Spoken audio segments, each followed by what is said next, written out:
In 1835, people thought the moon had unicorns. Let's get into it. Imagine you're living in 1835. There's no internet, no space program, and no way to fact check anything.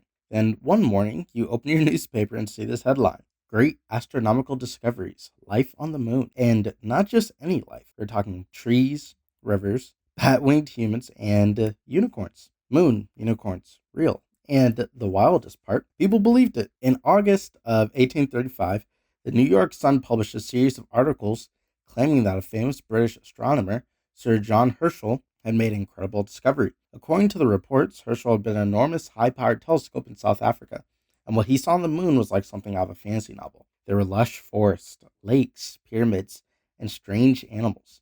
But the real stars of the show, humanoid creatures with bat wings that supposedly built temples and had complex societies, unicorn-like creatures, four-legged animals with glowing horns described as graceful and peaceful. One article even mentioned blue goats, moon beavers, and a bizarre red flower that looked like it breathed fire. And remember, this was a serious-looking newspaper, complete with fake scientific jargon, fake citations, and fake diagrams to back it all up. So how did people fall for it? First, there was credibility. The story claimed it came from the prestigious Edinburgh Journal of Science. Sounds legit, except that journal had already gone out of print. Second, people were hungry for discovery. This was a time when new species, continents, and technologies were being discovered left and right. The moon was just the next thing. And finally, they just didn't know better. The newspaper said it was real, so why wouldn't it be? Some churches even tried to fit the discovery into their religious teachings. People were excited to finally have proof that Earth wasn't alone. But here's the twist: it was never meant to be taken seriously. The author of the hoax was Richard Adams Locke, a journalist who wanted to satirize the gullibility of the public and mock religious publications that claimed to prove life existed elsewhere.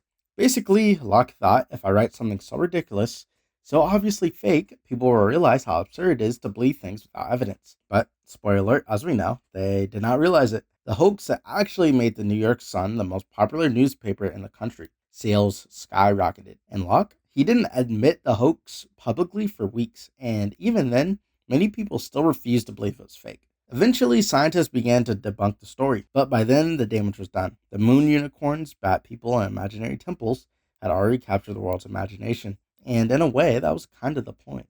So, yeah, in 1835, people believed the moon had unicorns, not because they were dumb, but because they wanted to believe in something magical. Today, we don't believe in moon unicorns anymore. Now, we believe in crypto bros colonizing Mars.